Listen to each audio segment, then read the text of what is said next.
I am here with Anthony Wong, Group Managing Director of Asian Overland Services, based in Kuala Lumpur. And I want to say that Anthony, while we have families in like A&K, Abercrombie and Kent, who are rather well known for work that they've done in ecotourism or alternative tourism, and we have Lindblad, and we have mountain travel and things.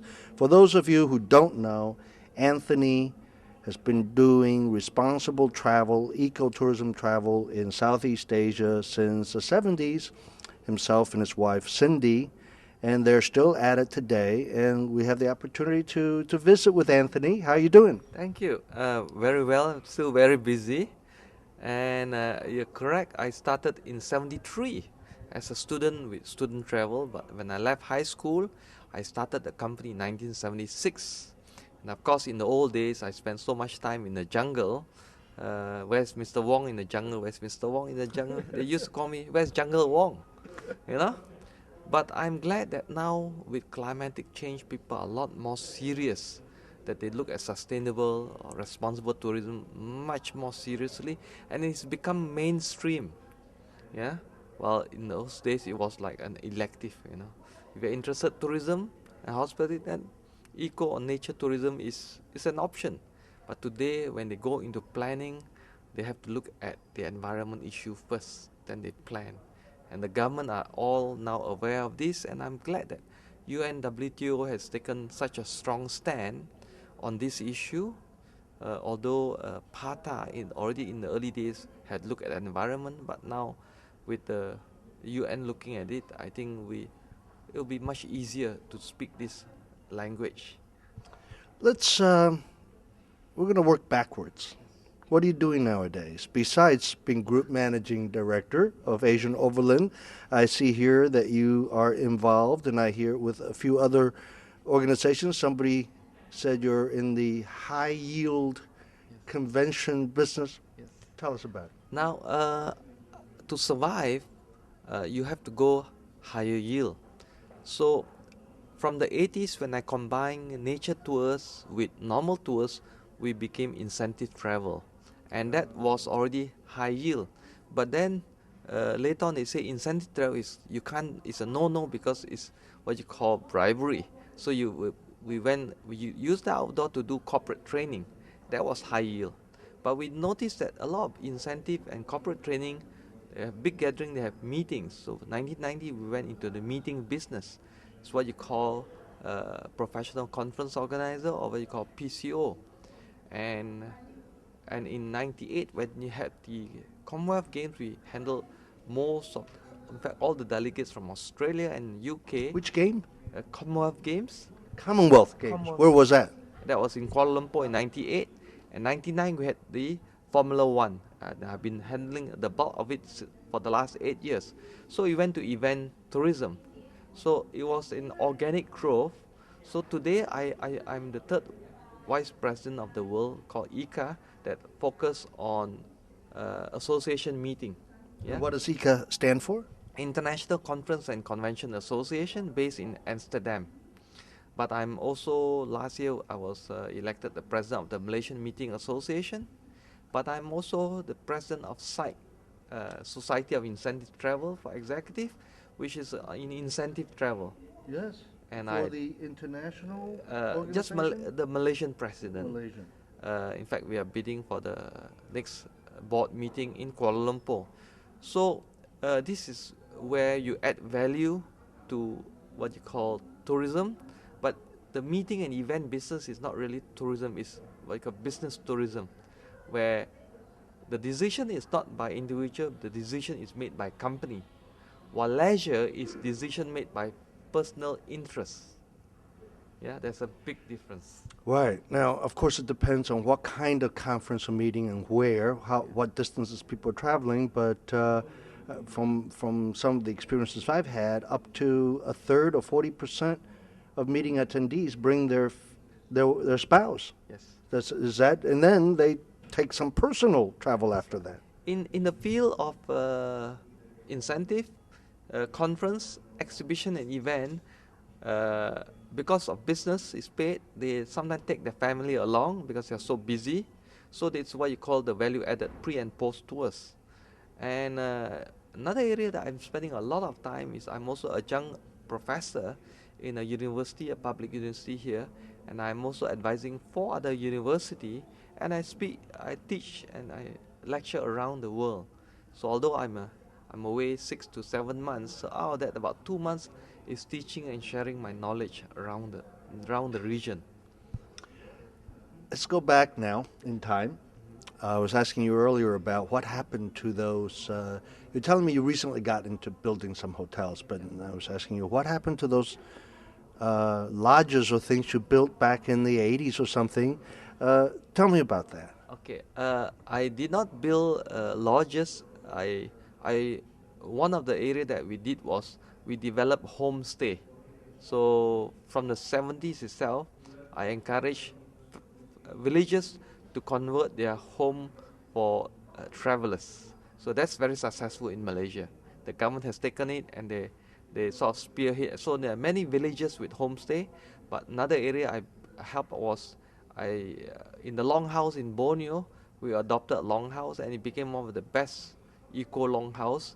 But sometimes if you give everything to rural community, they do not appreciate it. So You gave it to them for free. for free. Get into that a little bit. What did you do and what did you pass on for free to the villagers?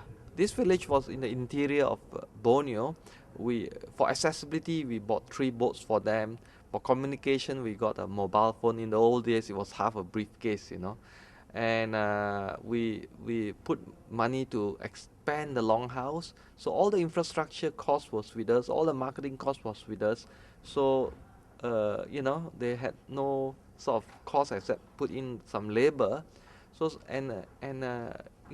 from the day one they had tourists for 2, 3, 4 person, they would earn income.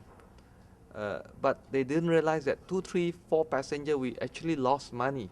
We subsidized it till the break-even was 6, and then we could actually get a reasonable income. So when you give everything free for some communities, sometimes they don't appreciate it. But we lost it because a logging company offered them a lot of money for the forest, and the forest was gone, the water was bad, and they started building concrete longhouses. We couldn't run a program like that anymore. Yeah. It's- But when that program started, you were telling me that their income was how much and then it raised to how much over what period of time? Okay. Within 3 years, we increased their income per family about 2.5 times.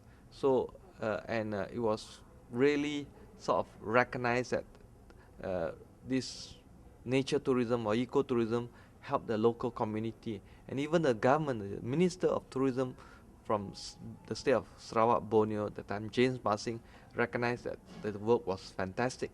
But they say the decision must be with the local community. If they want to sell the forest, it's up to them. If they want to build concrete log house, it's up to them, because we have to respect the needs of the local community. But after they lost it, 2 years later, they came back to me and say, "Can you help us again to build and expand that longhouse?" I say, "Sorry, you don't have a forest. The water is dirty. People cannot go to concrete longhouse, and you can't build a house where when tourists come, you come and live in it. When they are not there, you go back to the concrete house." I say that's not the way. People want real tourism. So things like that happen, and this you see many of these people, they don't realize that tourism is very long term and it helps everybody. So sometimes when you leave it to the local community, there is also a lot of problem. Because leadership is the issue. When the new chief or new head comes in, they may not want to continue and they have different ideas. So there is a lot of up and down helping rural tourism, or you know. I'm sure you've learned every time you learn, Yes.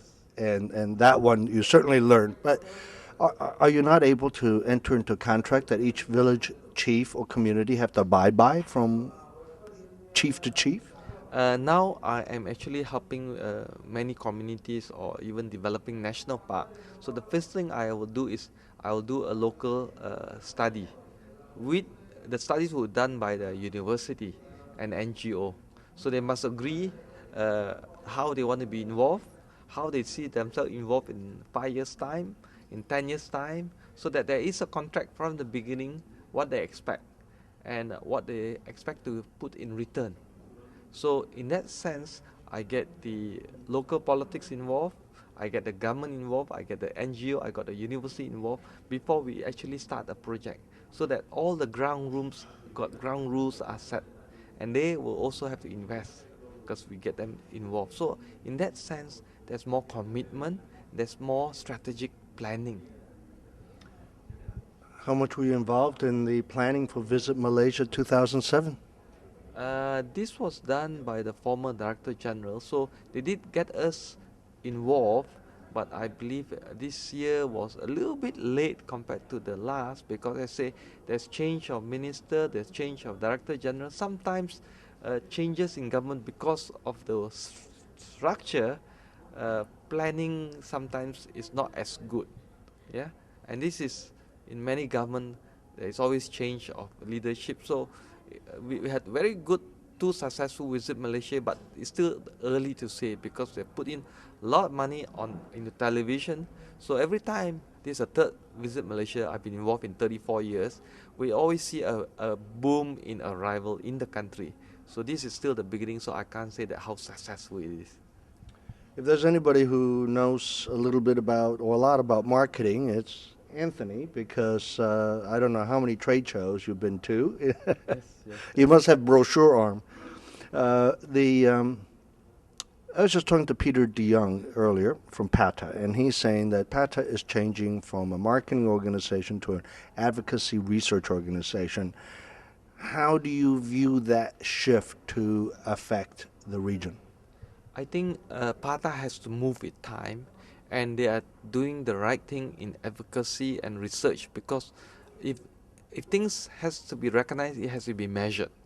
So if it's not measured, it's not recognized. So they are in that area. They are actually advising a lot of government, and it's like just now there was a question that came out on climatic change, and someone asked if air travel is 2%. What is the rest? And the person in climate say is natural. Actually, PATA has done a research, and this was done with FAO, that 18% is transportation. Yeah, besides air travel is 2%, 18% general transportation, ferry, car, trucks, buses. But 16% is actually animals. It's actually beef.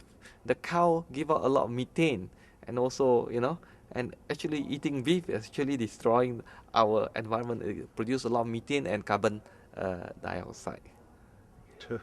So you believe, going back to PATA, you believe that's a good change for travel and tourism and the travel suppliers. And yes. It's also getting the government and the academic together. So it's not just the industry people. It started with industry, but of course now it's very much complete, from planning to research to academia, so that you need to have a body that's linking everybody together. Yeah, I'm a active member in PATA. In fact, I'm as a co-chairman on the education committee with Professor Kay Chong from Hong Kong University. He's the dean there, and I've always been in the environment committee, and I'm very passionate about environment, because we have only one Mother Earth, and if we don't do it now, it's for the children. We are living in someone else's time, our children's time. Yeah, you're absolutely right, Anthony. Thank you so much.